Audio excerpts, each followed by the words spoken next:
Hello ನಮಸ್ಕಾರ, welcome back to my YouTube channel. So ಇವತ್ತಿನ ಅದ್ಭುತವಾದ ರೆಸಿಪಿ ಬಂದು ತವಾ ಪಲಾವ್. ಸೊ ಬನ್ನಿ ಹಾಗಾದ್ರೆ ಇನ್ಯಾಕೆ ತಡ, ಈ ಅದ್ಭುತವಾದ ತವಾ ಪಲಾವ್ ಹೇಗೆ ಮಾಡೋದು ಅಂತ ಹೇಳಿ ನೋಡ್ಕೊಂಬರೋಣ. ಅದಕ್ಕೆ ಬೇಕಾಗಿರುವ ಸಾಮಗ್ರಿಗಳನ್ನು ಕ್ವಿಕ್ ಆಗಿ ನೋಡ್ಕೊಂಬರೋಣ. ಸೊ ಇಲ್ಲಿ ವೆಜಿಟೇಬಲ್ಸ್ ನಾವು ಏನೇನು ತೊಗೊಂಡಿದ್ದೀವೋ ಅದು ನಿಮ್ಮ ಚಾಯ್ಸು, ಎಷ್ಟು ಯಾವ್ಯಾವ ವೆಜಿಟೇಬಲ್ಸ್ ಬೇಕು, ಮಶ್ರೂಮ್ ಏನು ಬೇಕಾದ್ರೆ ಆ್ಯಡ್ ಆನ್ ಮಾಡ್ಕೋಬೋದು.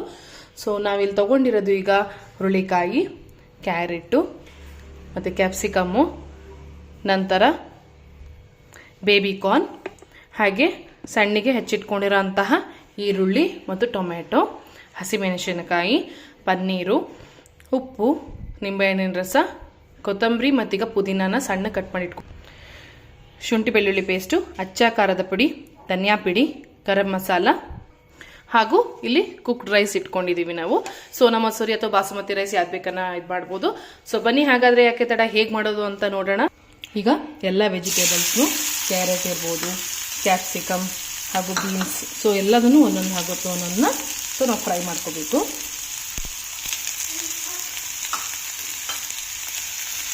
ಹೀಗೆ ಎಲ್ಲದನ್ನು ಚೆನ್ನಾಗಿ ಫ್ರೈ ಮಾಡಿ ಇಟ್ಕೋಬೇಕು. ತವಾ ಪಲಾವ್ಗೆ ಈ ವೆಜಿಟೇಬಲ್ಸ್ ಎಲ್ಲ ನಾವು ಕುಕ್ ಮಾಡಿ ಇಟ್ಕೊಂಡ್ಬಿಡ್ಬೇಕು. ಸೊ ಇದನ್ನು ಸ್ಟಿರ್ ಫ್ರೈ ಮಾಡಿದ್ರೆ ರುಚಿ ತುಂಬ ಚೆನ್ನಾಗಿರುತ್ತೆ. ಹಂಗೆ ಸಹ ನಾವು ಕುಕ್ ಮಾಡ್ಕೋಬೋದು. ಸೊ ಅಷ್ಟು ರುಚಿ ಬರೋಲ್ಲ. ಸೊ ಸ್ಟಿರ್ ಫ್ರೈ ಮಾಡಿ ಇಟ್ಕೊಳ್ಳೋಣ. ಸೊ ಈ ಥರ ಎಲ್ಲ ವೆಜಿಟೇಬಲ್ಸನ್ನು ಕುಕ್ ಮಾಡೋಣ. ಈಗ ಈ ಹಂತದಲ್ಲಿ ನಾನೀಗ ಸ್ವಲ್ಪ ರುಚಿಗೆ ತಕ್ಕಷ್ಟು ಉಪ್ಪು ಹಾಕ್ಕೋತೀನಿ. ಯಾಕೆಂದರೆ ಉಪ್ಪು ಹಾಕಿದ್ರೆ ಬೇಗ ವೆಜಿಟೇಬಲ್ಸ್ ಎಲ್ಲ ಬೇಯುತ್ತೆ. ಸೊ ಇದೆಲ್ಲ ಫುಲ್ ಸ್ಟಿರ್ ಫ್ರೈ ಆಗಲಿ. ಈಗ ವೆಜಿಟೇಬಲ್ಸ್ ಎಲ್ಲ ನೀಟಾಗಿ ಸ್ಟಿರ್ ಫ್ರೈ ಆಗಿದೆ.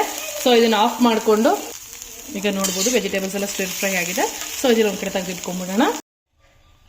ಈಗ ಒಂದು ತವಾ ಪ್ಯಾನ್ ಈ ಥರ ತೊಗೋಬೇಕು. ಸೊ ಚಪಾತಿದಾರು ಸರಿ, ರೊಟ್ಟಿದಾರು ಸರಿ, ಯಾವ್ದು ಬೇಕನ್ನ ತೊಗೋಬೋದು. ಅದಕ್ಕೀಗ ಒಂದು ಸ್ವಲ್ಪ ಎಣ್ಣೆ ಹಾಕ್ಕೊಳ್ಳೋಣ. 2 ಟೇಬಲ್ ಸ್ಪೂನ್ ಅಷ್ಟು ಒಂದು ಸ್ವಲ್ಪ ಹಿಂಗೆ ಎಣ್ಣೆ ಹಾಕ್ಕೋಬೇಕು.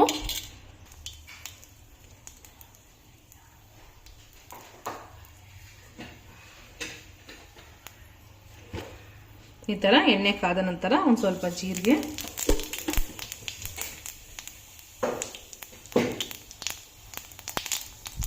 ನಂತರ ಇದಕ್ಕೆ 1 ರಿಂದ 2 ಹಸಿಮೆಣಸಿನಕಾಯಿ ಹಾಕೊಳ್ಳೋಣ. ಇದಕ್ಕೆ ಈಗ ಸಣ್ಣಗೆ ಹಚ್ಕೊಂಡಿರೋ ಈರುಳ್ಳಿ, ಸಣ್ಣಗೆ ಹಚ್ಚಿಟ್ಕೊಂಡಿರೋಂತಹ ಟೊಮೆಟೊ ಎಲ್ಲದನ್ನು ಈ ಥರ ಚೆನ್ನಾಗಿ ಮಿಕ್ಸ್ ಮಾಡಬೇಕು. ಇದೆಲ್ಲ ಬೇಯಬೇಕು. ಈಗ ಇದಕ್ಕೆ ಒಂದು ಸ್ವಲ್ಪ ಶುಂಠಿ ಬೆಳ್ಳುಳ್ಳಿ ಪೇಸ್ಟ್ ಹಾಕೊಳ್ಳೋಣ. ಇದು ನಾವು ಯಾವಾಗಲೂ ಹೈ ಫ್ಲೇಮಲ್ಲಿ ಮಾಡಬೇಕು. ಸೊ ಆವಾಗ ತವಾ ಪಲಾವು ತುಂಬ ಚೆನ್ನಾಗಿ ರುಚಿಯಾಗಿ ಆಗುತ್ತೆ. ಈಗ ಇದಕ್ಕೆ ಒಂದು ಸ್ವಲ್ಪ ಅಚ್ಚ ಪುಡಿ ಹಾಕೋಣ. ಖಾರ ತಿನ್ನೋರು ಖಾರ ಹೆಚ್ಚಿಗೆ ಹಾಕ್ಕೋಬೋದು, ಸ್ಪೈಸಸ್ಸು ನಿಮ್ಮ ರುಚಿಗೆ ತಕ್ಕಷ್ಟು. ನಂತರ ಸ್ವಲ್ಪ ಧನಿಯಾ ಪುಡಿ, ಸ್ವಲ್ಪ ಗರಂ ಮಸಾಲ.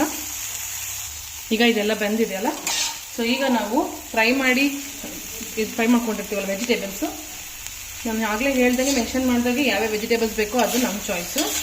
ಇದಕ್ಕಿನ್ನ ಏನಾದ್ರು ಎಕ್ಸ್ಟ್ರಾ ವೆಜಿಟೇಬಲ್ಸ್ ಬೇಕಾದರೂ ಆ್ಯಡ್ ಮಾಡ್ಕೋಬೋದು. ಸೊ ಈ ಥರ ಎಲ್ಲ ಚೆನ್ನಾಗಿ ಮಿಕ್ಸ್ ಕೊಡೋಣ. ಈಗ ನಾವು ಇದಕ್ಕೊಂದು ಸ್ವಲ್ಪ ಪನ್ನೀರ್ ಆ್ಯಡ್ ಮಾಡ್ಕೊಳ್ಳೋಣ. ಹಾಗೆ ಕೊತ್ತಂಬರಿ ಪುದೀನ ಸಣ್ಣ ಕಟ್ ಮಾಡ್ಕೊಂಡಿರ್ತೀವಲ್ವ ಅದನ್ನು ಆ್ಯಡ್ ಮಾಡ್ಕೊಳ್ಳೋಣ. ಸೊ ಹಾಗೆ ನಾವು ನೀಟಾಗಿ ಸ್ಟಿರ್ ಮಾಡ್ಕೋಬೇಕು. ಈ ಥರ ತವಾ ಮೇಲೇ ನೀಟಾಗಿ ಎಲ್ಲ ಮಿಕ್ಸ್ ಮಾಡ್ಕೋಬೇಕು. ಈಗ ಕುಕ್ ಮಾಡಿ ಇಟ್ಕೊಂಡಿರೋ ರೈಸ್ನ ಸ್ವಲ್ಪ ಹಾಕ್ಕೋಬೇಕು. ಅಂದಾಜು ಮೇಲೆ ನಮ್ಗೆ ಎಷ್ಟು ಇದು ಬೇಕೋ ಆ ಥರ ಹಾಕ್ಕೋಬೇಕು. ಒಂದು ಸ್ವಲ್ಪ ರೈಸ್ ಹಾಕೋತಾ ಇದ್ದೀನಿ ಇದಕ್ಕೆ. ಸೊ ಇಷ್ಟು ರೈಸ್ ಸಾಕು. ಈಗ ಚೆನ್ನಾಗಿ ಹಂಗೆ ಮಿಕ್ಸ್ ಮಾಡ್ಕೋಬೇಕು. ಈಗ 1 ಟೇಬಲ್ ಸ್ಪೂನ್ ಅಷ್ಟು ಸ್ವಲ್ಪ ತುಪ್ಪ. ಈಗ ಚೆನ್ನಾಗಿ ಮೇಲಿಂದ ಫುಲ್ಲೆಲ್ಲ ಚೆನ್ನಾಗಿ ಮಿಕ್ಸ್ ಮಾಡ್ಕೊತ ಬರಬೇಕು ರೈಸ್ಗೆ. ಸೊ ಈ ಥರ ಹಂಗೆ ಮಿಕ್ಸ್ ಮಾಡ್ತಾ ಇರಬೇಕು. ಈಗ ನೋಡ್ಬೋದು ತವಾ ಪಲಾವ್ ರೆಡಿಯಾಗಿದೆ. ಈ ಹಂತದಲ್ಲಿ ಸ್ವಲ್ಪ ನಿಂಬೆಹಣ್ಣು ಹಾಕ್ಕೊಳ್ಳೋಣ. ಈಗ ಇದಕ್ಕೆ ಒಂದು ಸ್ವಲ್ಪ ನಿಂಬೆಹಣ್ಣು ರಸ ಹಾಕ್ಕೊಳ್ಳೋಣ. ನೋಡ್ಬೋದು ಈಗ ತವಾ ಪಲಾವ್ ಚೆನ್ನಾಗಿ ಮಿಕ್ಸ್ ಆಗಿದೆ. ಸೊ ನಿಂಬೆಹಣ್ಣು ಸಹ ಚೆನ್ನಾಗಿ ಹಿಡಿದಿದೆ. ಸೊ ಬನ್ನಿ ಸರ್ವಿಂಗ್ ಪ್ಲೇಟ್ಗೆ ಹಾಕ್ಕೊಳ್ಳೋಣ. ಸೊ ಯಮ್ಮಿ ಆದಂತಹ ತವಾ ಪಲಾವ್ ಸೊ ರೆಡಿ ಇದೆ. ಇದು ಹೀಗೇ ಬಿಸಿ ಬಿಸಿಯಾಗಿ ತಿನ್ನೋದಕ್ಕೆ ತುಂಬಾ ಅದ್ಭುತವಾಗಿರುತ್ತೆ. ಇದ್ರ ಜೊತೆ ರಾಯ್ತಾ ಇದ್ರೆ ಇನ್ನೂ ಸೂಪರ್ ಕಾಂಬಿನೇಷನ್ ಅಂತ ಹೇಳ್ಬೋದು. ಸೊ ನೋಡಿದ್ರಲ್ಲ ಹೇಗೆ ಯಮ್ಮಿ ಆದಂತಹ ತವಾ ಪಲಾವ್ ರೆಡಿಯಾಗಿದೆ ಅಂತ. ಸೊ ಎಲ್ಲ ವೆಜಿಟೇಬಲ್ಸ್ ಹಾಕಿ ತವಾ ಪಲಾವ್ ಸೊ ರೆಡಿ ಆಗಿದೆ. ಸೊ ದಯವಿಟ್ಟು ಯಾರಿಗೆ ನಮ್ಮ ಚಾನಲ್ ಸಬ್ಸ್ಕ್ರೈಬ್ ಆಗಿಲ್ಲ ದಯವಿಟ್ಟು ಸಬ್ಸ್ಕ್ರೈಬ್ ಮಾಡಿ, ಬೆಲ್ ಐಕಾನ್ನ ಕ್ಲಿಕ್ ಮಾಡೋದು ಮರಿಬೇಡಿ, ಫ್ಯಾಮಿಲಿ ಫ್ರೆಂಡ್ಸ್ ಜೊತೆ ಶೇರ್ ಮಾಡಿ ಅಂತ ಹೇಳ್ತಾ ಮುಂದಿನ ಅದ್ಭುತವಾದ ವಿಡಿಯೋನಿಗೆ ಸಿಗೋಣ. Until then take care, see you, bye.